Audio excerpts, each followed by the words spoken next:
श्री सद्गुरुदेव भगवान की जय। सभी दर्शकों भक्तों के चरणों में कोटि कोटि प्रणाम। आज मैं आपको जो साधना का अनुभव बताने जा रहा हूँ वो बहुत ही दिव्य है।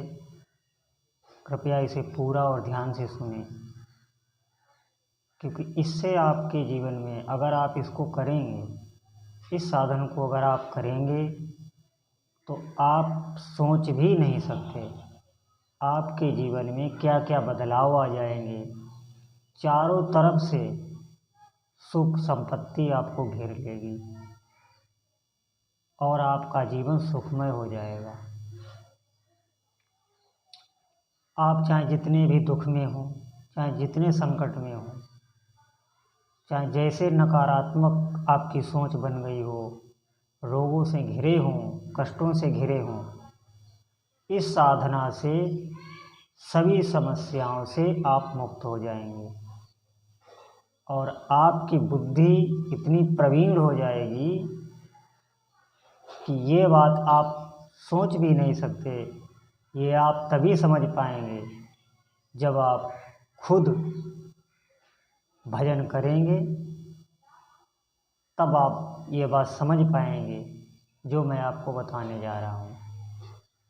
क्योंकि ऐसी दिव्य दिव्य आपकी अनुभूतियाँ होंगी और उन अनुभूतियों को आपको किसी को बताना नहीं। और इस साधना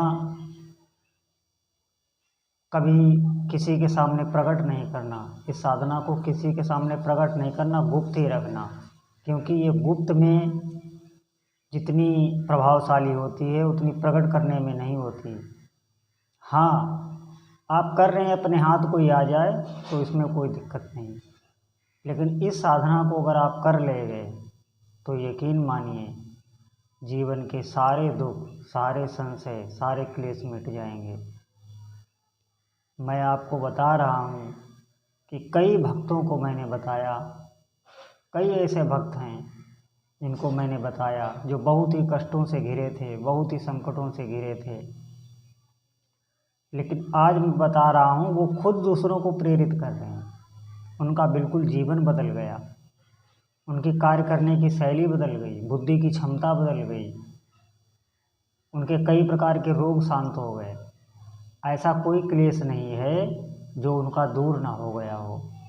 यह वो साधना है, सभी साधनाओं का सार है। अकेले में जंगल में बैठा हुआ संत भी यही साधना कर रहा है, जहाँ भी जाओ यही साधना हो रही है। वो भले ना आपको बताए, लेकिन वो कर यही साधना रहा है, दूसरी कोई साधना नहीं है। क्योंकि सभी साधनाओं का सार है। इसका इतना महत्व है कि ये वाणी से तो व्यक्त ही नहीं किया जा सकता। वाणी इसका वर्णन क्या करेगी। आप समझो, आपको जो लोग मोटिवेट कर रहे हैं, हम ये बात इसलिए बार बार कहते हैं क्योंकि हमने सुना है, उन लोगों को देखा है। जिन लोगों की वीडियो आप देखते हैं वो मोटिवेशन के नाम पे आपको तरह तरह की बातें बताते हैं। आप बात मानिए, ये सिर्फ बुद्धि की प्रवीणता है और उनके पास कुछ नहीं, वो खोखले हैं। अरे आप एक बात समझिए, ये बुद्धि से आपको समझाते हैं, उससे आपके जीवन में कुछ नहीं हो सकता, क्योंकि बुद्धि में क्षमता ही नहीं है। बुद्धि जो कार्य करती है उसके पीछे 3 गुण होते हैं, सत्वगुण, रजोगुण, तमोगुण।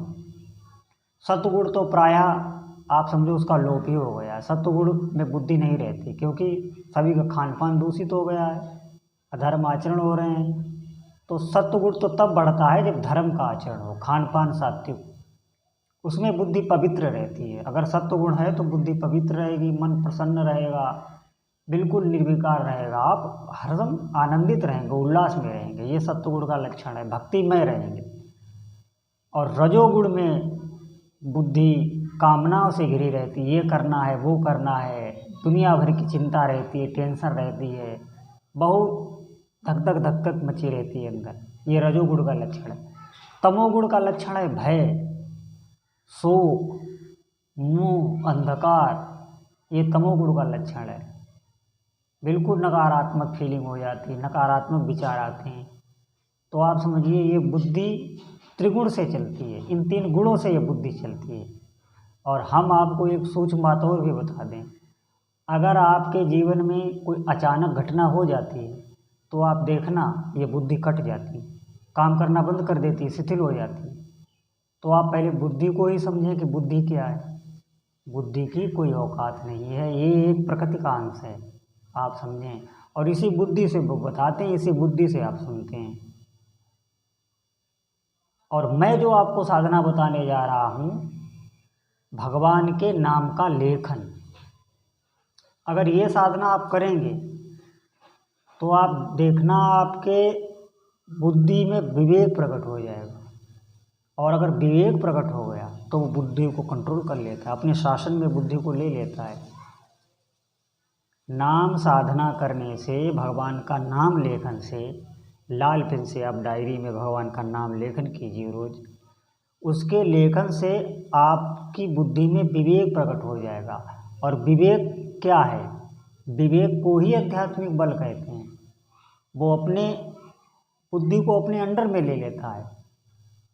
और विवेक तो भगवान का अंश है, वो भगवत स्वरूप ही है, उसे सब पता होता है भविष्य में क्या होगा, आपके साथ क्या होने वाला है, कहाँ खतरा है, कहाँ क्या है। विवेक को सब आपके बारे में टोटल पता रहता है। वो वहाँ आपको जाने ही नहीं देगा जहाँ आपका अनिष्ट होगा, अमंगल होगा, वो आपको करने ही नहीं देगा, क्योंकि आपका विवेक जागृत हो चुका है। और विवेक तभी जागृत होगा जब आप भगवान का भजन करेंगे। भजन का मतलब है भगवान के नाम का लेखन या नाम का जप।